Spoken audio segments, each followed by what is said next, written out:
চলে যায়, যে মাস চলে যায়, যে বছর চলে যায়, সেই বছর আর কাঁদলেও পাওয়া যায়। তবে একটি আয়াত তিলাওয়াত করেছি, আমরা প্রত্যেকে পাঁচ ওয়াক্ত নামাজের মধ্যে আমরা প্রত্যেকে পড়তে চাই, যেমন ইয়্যাকা না'বুদু ওয়া ইয়্যাকা নাস্তাঈন। আমরা সাহায্য চাই আল্লাহর, আমরা ইবাদত করি আল্লাহ। তাহলে যে ব্যক্তি চারটি কাজ করবে, আল্লাহ পাক বলেন সে চারটি কাজ করলে কখনো ক্ষতিগ্রস্ত হবে না। মানুষদেরকে আল্লাহ পাক বলেছেন যারা মানুষ তারা যদি চারটি কাজ করে তাহলে তারা খাসিরুন হবে না, তারা ক্ষতিগ্রস্ত হবে না। তাহলে আমরা এই চারটি কাজ কি জানতে চাই কি চাই না? যে মানুষের নামে একটি সূরা অবতীর্ণ করেছেন, যে সূরাতুন নাস। আর আল্লাহ পাক সেই মানুষকে বলেছেন যে ব্যক্তি চারটি কাজ করবে, যে মানুষেরা চারটি কাজ করবে, সে কখনো ক্ষতিগ্রস্ত হবে না। সুবহানাল্লাহ। আমরা কিন্তু প্রত্যেকে মানুষ, কিন্তু মানুষের মতো মানুষ হতে হবে। আমরা মানুষ, আপনার পূর্বপুরুষ মানুষ, প্রত্যেকে মানুষ, হিন্দু মানুষ, বুদ্ধ মানুষ, খ্রিস্টান মানুষ, কিন্তু মানুষের মধ্যে আল্লাহ পাক আমাদের মুমিন যারা, মুত্তাকি যারা, তাদের গুণাবলী সম্পর্কে আমার আল্লাহ সুবহানাহু ওয়া তাআলা পবিত্র কোরআনুল কারীমের মধ্যে তো ঘোষণা করেছেন, মানুষেরা যারা সময়কে মূল্যায়ন করবে, যারা সময়কে গুরুত্ব দিবে, সময়ও আপনাকে গুরুত্ব দিবে। বলেন ঠিক কিনা? আজকে যারা এই মাহফিলের মধ্যে সময়টা ব্যয় করছে না, আগামী বছর এবার আপনার কাছে নাও আসতে পারে, আগামী বছর আপনার কাছে সময়টা নাও আসতে পারে। কারণ আমার আল্লাহ সুবহানাহু ওয়া তাআলা ঘোষণা করেছেন যে সময়ের একটা সময় যদি আপনার কাছ থেকে গত হয়ে যায়, সময়টা যদি আপনার কাছ থেকে চলে যায়, আপনি কেঁদে ফেললেও এই সময়টা আবার ফিরে আনতে পারবেন না। সময়ের এত গুরুত্ব, সময়ের এত দাম আমার আল্লাহ সুবহানাহু ওয়া তাআলা, এবং আল্লাহ সুবহানাহু ওয়া তাআলা এই সময়ের নামে একটি সূরা অবতীর্ণ করেছেন। আল্লাহ পাক সূরাতুল আসর নামে একটি সূরা অবতীর্ণ করেছেন। তাহলে আসর নামে যে আল্লাহ পাক সূরা অবতীর্ণ করেছেন, তাফসীরে জালালাইন শরীফের মধ্যে, তাফসীরে জালালাইন শরীফের মধ্যে আসরের তিনটি ব্যাখ্যা এনেছেন। তার মধ্যে হলো আসর শব্দের অর্থ হলো দাহর, মানে সময়কাল।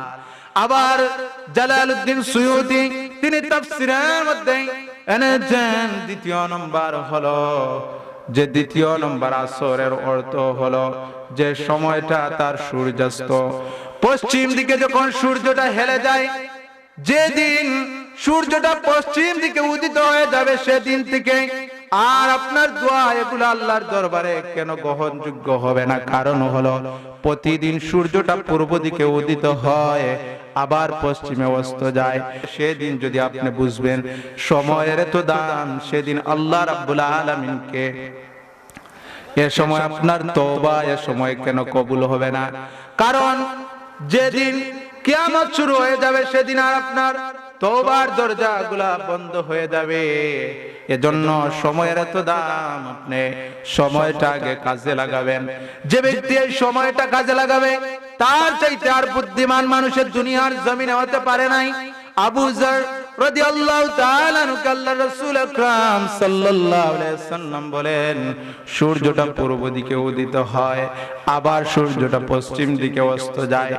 আবু যর তুমি কি জানো সূর্যটা কেন পূর্ব দিকে উদিত হয় আবার সূর্যটা পশ্চিম দিকে অস্ত যায়? সূর্যটা পূর্ব দিকে উদিত হয় আবার পশ্চিমে অস্ত যায়।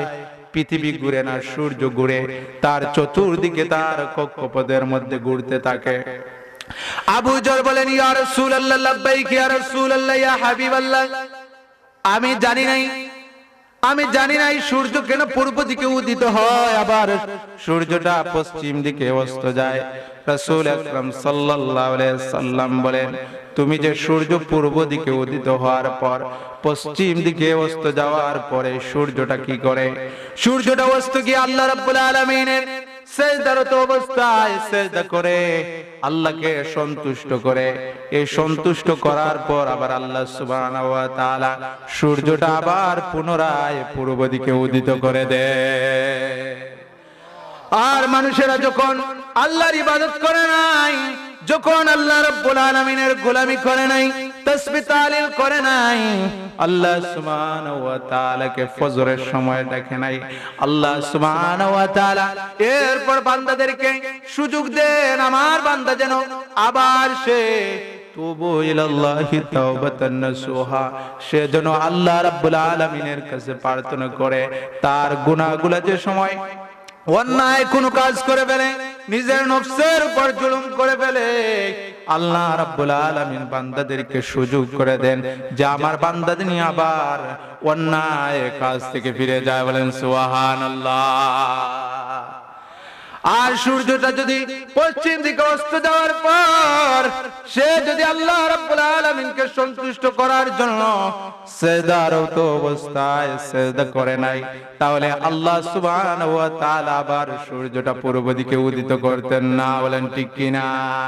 যেদিন সূর্য পূর্ব দিকে উদিত হওয়ার পর পশ্চিম দিকে গিয়ে সূর্য যদি আর আল্লাহ রাব্বুল আলামিনের ইবাদতরত অবস্থায় থাকে নাই, তাহলে এই সূর্যটা সেদিন আল্লাহ রাব্বুল আলামিনের দরবারে গিয়ে এই পশ্চিম দিকে অস্ত যাওয়ার পর এ সময় যদি সূর্যটা সিজদারত অবস্থায় থাকে না, তাহলে বুঝবেন এই দিন কিয়ামত শুরু হয়ে যাবে।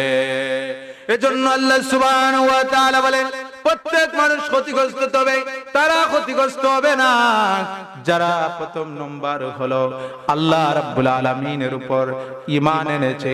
ঈমান হলো বিশ্বাস স্থাপন করা। যারা আল্লাহ রাব্বুল আলামিনকে ঈমান আনবে, কেমন ঈমান? আল্লাহ সুবহানাহু ওয়া তাআলা পবিত্র কুরআনুল কারীমে মানুষের তো গুরুত্ব দিয়েছেন, মানুষের তো মর্যাদা দান করে দিয়েছেন। এজন্য এই কুরআনুল কারীম যখন আপনি খুলবেন, কুরআনুল কারীম খোলার সাথে সাথে মানুষের মর্যাদা সম্পর্কে আল্লাহ পাক এত ইনফরমেশন দিয়েছেন, এত তথ্য দিয়েছেন, এত গুণাবলী সম্পর্কে আল্লাহ পাক যারা আশরাফাতুল মাখলুকাত সৃষ্টির সেরা জীব তাদের গুণাবলী সম্পর্কে তো আল্লাহ পাক এই কুরআনুল কারীমে বর্ণনা করেছেন। শুধু আল্লাহ সুবহানাহু ওয়া তাআলা বর্ণনা করেন নাই, আল্লাহ সুবহানাহু ওয়া তাআলা মানুষের নামে একটি পূর্ণাঙ্গ সূরা অবতীর্ণ করেছেন, যেই সূরাটার নাম হলো সূরাতুন নাস। আল্লাহ পাক এই মানুষের নামে এত সুন্দরভাবে একটি সূরা অবতীর্ণ করে দিয়েছেন। তাহলে আমরা আশরাফাতুল মাখলুকাত সৃষ্টির সেরা জীব হয়ে ভালো ভালো কাজের দিকে আমরা অগ্রসর হই না, ভালো ভালো কাজের দিকে আমরা অগ্রসর হয়ে জান্নাতি বাগানে আমাদের প্রত্যেকের সৌভাগ্য হয় না, আছে না? না। তাহলে প্রথম নম্বর যারা ঈমান আনবে, কেমন ঈমান?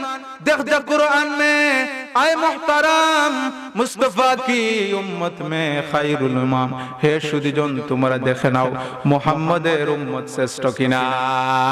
আমার নবী আকরাম সাল্লাল্লাহু আলাইহি সাল্লাম যেভাবে শ্রেষ্ঠ, আমরা ওই নবীর উম্মত হওয়ার কারণে আমরাও শ্রেষ্ঠ। শ্রেষ্ঠ কার কারণে? রাসূল আকরাম সাল্লাল্লাহু আলাইহি সাল্লামকে দুনিয়ার জমিনে প্রেরণ করার কারণে, রাসূলকে যেভাবে ইমামুল মুরসালিন খাতামুন নবিয়্যিন শাফিল মুজনিবিন সেই নবীর উম্মত হতে পেরে আমরা এত সৌভাগ্যবান আর দুনিয়ার জমিনে কিছুই হতে পারে না। لا يؤمن أحدكم حتى أكون أحب إليه من والده ووالده والناس أجمعين। মুসলিম শরীফের হাদিস, আল্লাহ রাসূল আকরাম সাল্লাল্লাহু আলাইহি সাল্লাম বলেন, আপনার পরিবার, আপনার পরিজন, আপনার ছেলে সন্তান, আপনার দুনিয়ার সবচাইতে প্রিয় বস্তুর চাইতে যতক্ষণ পর্যন্ত আপনি আপনার প্রিয় নবী মুহাম্মদুর রাসূলুল্লাহ সাল্লাল্লাহু আলাইহি সাল্লামকে বিশ্বাস স্থাপন করবেন না। কেমন বিশ্বাস? ইশকে মাহবুবে খুদা জিস দিল মে হাসিল নেই লাখো মুমিন হো মগর ঈমান মে কামিল নেই। আপনি যতক্ষণ পর্যন্ত আল্লাহ রাসূল আকরাম সাল্লাল্লাহু আলাইহি সাল্লামকে পূর্ণভাবে পিওর ভাবে খাঁটি ভাবে যদি আপনি মুমিন হতে পারেন নাই, পূর্ণ যদি ইশক মহব্বতকারী বান্দা হতে পারেন নাই, তাহলে আপনি ইশক মাহবুবে খুদা জিস দিল মে হাসিল নেই। লাখো যদি মুমিন দাবি করো, এরপরও রাসূলকে যারা বিশ্বাস স্থাপন করে না, তার ঈমান মে কামিল নেই, ঈমান কামিল হবে না। তাহলে প্রথম নাম্বার হচ্ছে আপনি ঈমান আনতে হবে। কেমন ঈমান? আল্লাহ সুবহানাহু ওয়া তাআলা শুধু যে ঈমানদার দাবি করবেন, আপনি ভালো ভালো কাজ করলে শুধু ঈমানদার দাবি করা যায় না, কাজে কর্মে এটা বাস্তবায়ন করতে হবে। প্রথম নাম্বার, ঈমানদার যদি দাবি করতে যাও, আপনার অন্তরটা পিওর হতে হবে, কোনো মুনাফিকি রাখা যাবে না। জবান দ্বারা আপনি যে কথা বলবেন সেই জবানের আমানতদারিতা হতে হবে। মুখে কথা বললেন, লিসান দ্বারা কথা বললেন, কিন্তু লিসানে কাজে কর্মে এটা বাস্তবায়ন করলেন না, আপনার ভিতরে ঈমান আছে না নাই সেটা আপনার ভিতরে পাওয়া যাবে যদি কোরআনুল কারীম যদি তিলাওয়াত করেন, কোরআনুল কারীম তিলাওয়াত করেন, নামাজ আদায় করেন, এরপর আল্লাহ সুবহানাহু ওয়া তাআলার যদি উপর বিশ্বাস স্থাপন করার পর, পূর্ণ ঈমানদার পূর্ণ মুমিন হওয়ার পর কখনো আপনি নামাজ ছাড়বেন না। কখনো কেমন ভাবে আল্লাহ সুবহানাহু ওয়া তাআলা হাদিসে কুদসির মধ্যে ঘোষণা করেন, বান্দা অফিসের মধ্যে যায়, তার মালিককে খুশি করার জন্য একটা সময়ে যায়, সে মালিককে যতক্ষণ পর্যন্ত তার নির্ধারিত সময়ে যায় নাই, যতক্ষণ পর্যন্ত নির্ধারিত সময়ে যায় নাই, তার চাকরিটা সময় নট হয়ে যেতে পারে। তেমন ভাবে আল্লাহ সুবহানাহু ওয়া তাআলা 24টা ঘন্টার মধ্যে আল্লাহ সুবহানাহু ওয়া তাআলা মুমিন ঈমানদারদেরকে যারা বিশ্বাস স্থাপন করেছে, যারা ঈমান এনেছে, তাদের উপর আল্লাহ সুবহানাহু ওয়া তাআলা যে 5 ওয়াক্ত নামাজ দিয়েছেন, ফজরের নামাজ আদায় করে নীরবে নিস্তব্ধে বসে বসে ফজরের নামাজ আদায় করার পর আল্লাহ সুবহানাহু ওয়া তাআলার কাছে বারবার আল্লাহ পাকের কাছে তওবা করে, জোহরের নামাজ আদায় করে, আসরের নামাজ, এভাবে প্রত্যেকটা নামাজ যখন বান্দা সঠিক মতো আদায় করে, তবে কেমন ভাবে আদায় করবে? দুনিয়ার কোন নারী পুরুষকে খুশি করার জন্য নয়, দুনিয়ার কোন মানুষকে রাষ্ট্রকে খুশি করার জন্য নয়, একমাত্র রব্বুল আলামিনকে খুশি করার জন্য। যখন বান্দা রব্বুল আলামিনকে খুশি করার জন্য বান্দা ইবাদত করে, বান্দা যখন তাসবিহ তাহলিল করে, এ সময় আবার আল্লাহ সুবহানাহু ওয়া তাআলা বলেন, বান্দা যখন ইবাদতের মধ্যে দাঁড়ায়, ইবাদতের মধ্যে দাঁড়িয়ে যখন বান্দা সিজদারত অবস্থায় হয়, রুকু করে সিজদা করে, সঠিক মতো আল্লাহ রাব্বুল আলামিনের ইবাদত করে, ইবাদত করার পর যদিও বান্দা রাব্বুল আলামিনকে দুনিয়ার জমিনের মধ্যে দেখে নাই, আল্লাহ সুবহানাহু ওয়া তাআলাকে দেখে নাই, তার প্রিয় হাবিব মুহাম্মদুর রাসূলুল্লাহ সাল্লাল্লাহু আলাইহি ওয়াসাল্লামকে দেখে নাই, আল্লাহ সুবহানাহু ওয়া তাআলা হাদিসে কুদসির মধ্যে ঘোষণা করে জানিয়ে দেন, বান্দা যদিও দেখে নাই তবে রব্বুল আলামিন দেখেন, বলেন সুবহানাল্লাহ।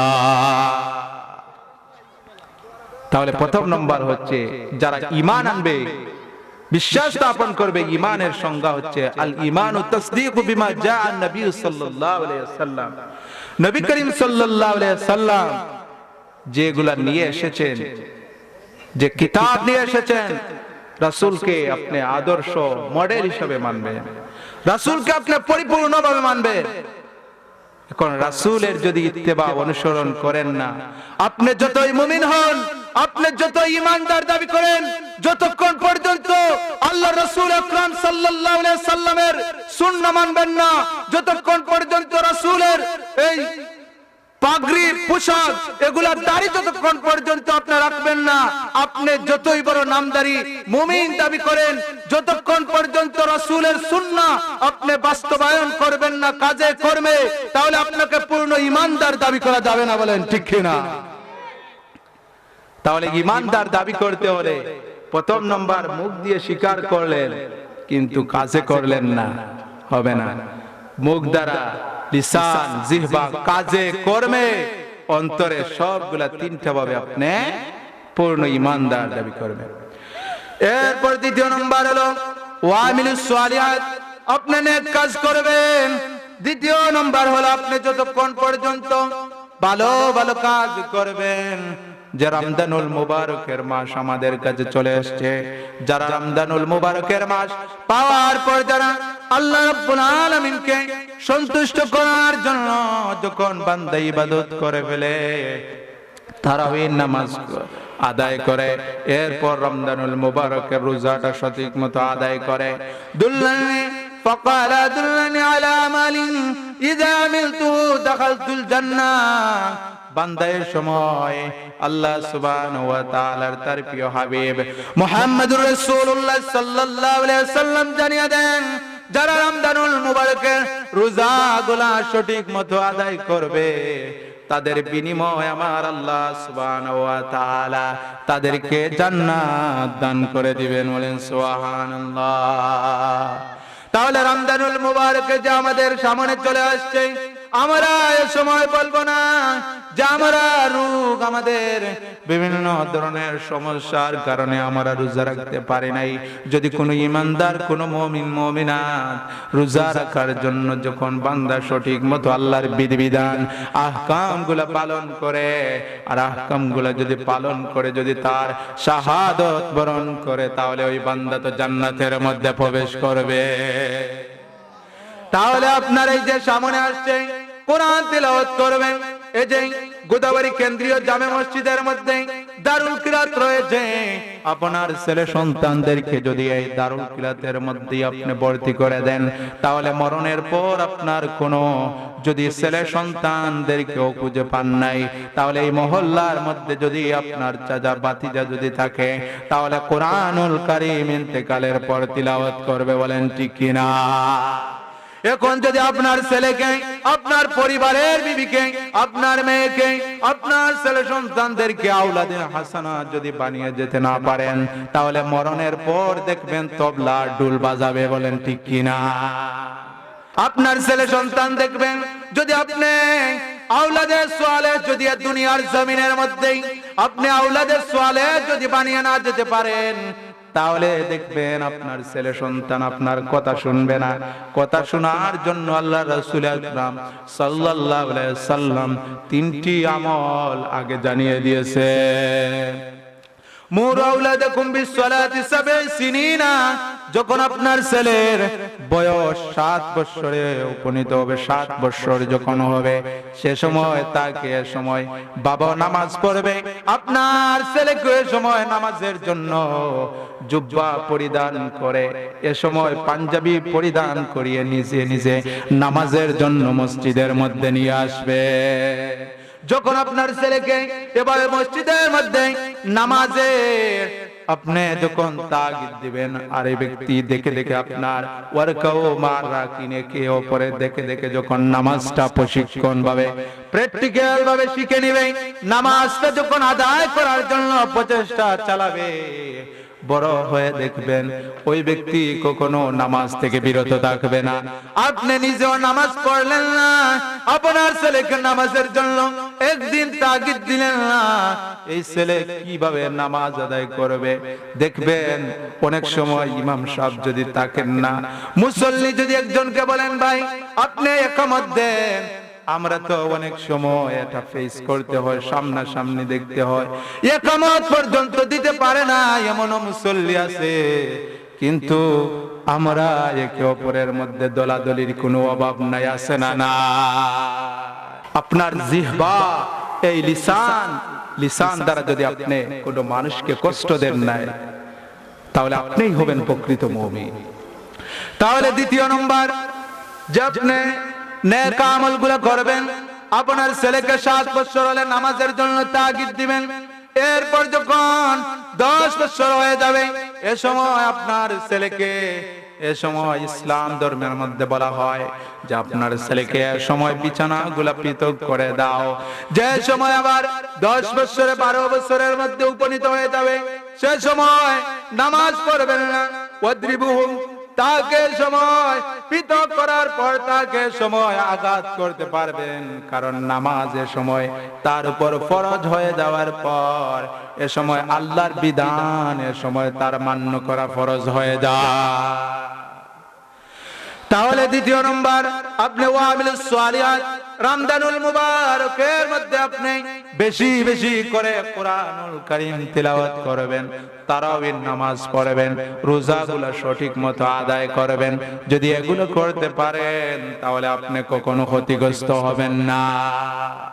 আপনি তো দিনের বেলায় কোটি কোটি টাকা ইনকাম করার জন্য, কোটি কোটি টাকা ইনকাম করার জন্য সেই চিন্তা ধারণার মধ্যে পড়ে যান, কিন্তু আল্লাহ রাসূল আকরাম সাল্লাল্লাহু আলাইহি ওয়াসাল্লামের জবান মুবারক থেকে বর্ণনা করেছেন, যে ব্যক্তি আসরের নামাজ এভাবে সঠিক মতো অন্যান্য নামাজগুলো সঠিক মতো আদায় করে না, তার দুনিয়াও এবং আখিরাত তার বরবাদ হয়ে যায়। তাহলে আমরা দুনিয়াও হারাই, আখিরাতও হারাই। আমরা নিজে দুনিয়াতে সামান্য সময় ব্যয় করার জন্য কত কিছু না করি, কত মানুষকে ধোঁকা দেই, কত মানুষের সম্পদ পর্যন্ত আমরা লুণ্ঠন করি। তো আল্লাহ পাক বলেন যে তার রাসূল আকরাম সাল্লাল্লাহু আলাইহি ওয়াসাল্লাম বলেন, সে সবচেয়ে ক্ষতিগ্রস্ত যে নামাজটাকে মিস্টেক করে ফেলে, যে সঠিক মতো সময়ের মূল্য দিতে পারে না। হযরত আবু বকর সিদ্দিক রাদিয়াল্লাহু তাআলা আনহু জাহিলি যুগের মধ্যে যেদিন আবু বকর সিদ্দিক রাদিয়াল্লাহু তাআলা আনহু ইসলাম গ্রহণ করার পূর্বে কালাদা ইবনে উসাইদ তিনিও ইসলাম গ্রহণ করেন নাই। কালাদা ইবনে উসাইদ তিনি আবু বকর রাদিয়াল্লাহু তাআলা আনহুর কাছে সব সময় যেতেন, যাতায়াত করতেন। আমরা যখন আগে ইসলাম গ্রহণ করি নাই, যখন আমরা মুসলমান ছিলাম না, আজকে তো ওলিয়া উলিয়ার কারণে আমরা মুসলমান হয়েছি। শাহজালাল শাহফরান আমরা এভাবে হক ওলিয়া উলিয়ার কারণে তো আজকে মুসলমান, ইসলাম ধর্মের মধ্যে আমরা শ্রেষ্ঠ ধর্মের মধ্যে আলো পেয়েছি। এজন্যই তো আজকে জান্নাতের বাগানের মধ্যে বসেছি। শুধু জান্নাতি বাগান না, আল্লাহ সুবহানাহু ওয়া তাআলা এমন একটা কিতাব দিয়েছেন যে কিতাবের মধ্যে কোনো ভুল নাই, কোনো সন্দেহ নাই। এই কিতাব যদি কিয়ামত পর্যন্ত কেউ যদি ভুল খুঁজতে যায় তাহলে তার জীবন সংশোধন হয়ে যাবে, তার জীবনের সব ভুলগুলা বের হয়ে যাবে। কিন্তু কোরআনুল কারীমের মধ্যে একটা বিন্দু মাত্র সন্দেহ নাই, ভুল নাই। বলেন ঠিক কিনা? তাহলে আল্লাহ সুবহানাহু ওয়া তাআলা প্রিয় হাবিব মুহাম্মদুর রাসূলুল্লাহ সাল্লাল্লাহু আলাইহি ওয়াসাল্লামের প্রিয় সাহাবী হযরত আবু বকর সিদ্দিক রাদিয়াল্লাহু তাআলা আনহুর কাছে কালাদা ইবনে উসাইদ যখন বারবার আসতো, ইসলাম গ্রহণ করার পর যখন আবার আসতো, তখন ইসলাম গ্রহণ করার পর কালাদা ইবনে উসাইদ আবু বকর রাদিয়াল্লাহু তাআলা আনহুকে বলল, আপনি বাপ দাদার ধর্মগুলা ছেড়ে দিয়েছেন রে আবু বকর। শুনে নাও, তুমি যে বাপ দাদার ধর্মগুলা ছেড়ে দিয়েছো, তুমি তো একটা পাগল হয়ে গেছো। আল্লাহ রাসূল আকরাম সাল্লাল্লাহু আলাইহি ওয়াসাল্লাম যখন যারা আল্লাহ রাসূলকে পাগল বলতো, তারাও আমার রাসূল আকরাম সাল্লাল্লাহু আলাইহি ওয়াসাল্লামকে আলামিন বলতো। বলেন ঠিক কিনা? কিন্তু একদিকে রাসূলের দুশমনি করত, অপরদিকে রাসূলকে আলামিন বলতো। কারণ রাসূল এ দুনিয়ার জমিনে কারো সম্পদ লুণ্ঠন করেন নাই। আজকে সমাজের মধ্যে, রাষ্ট্রের মধ্যে বসে বসে দেখবেন তার সিংহাসনের মধ্যে টেবিলের নিচে দিয়ে সে সুদ আর ঘুষ নেয়।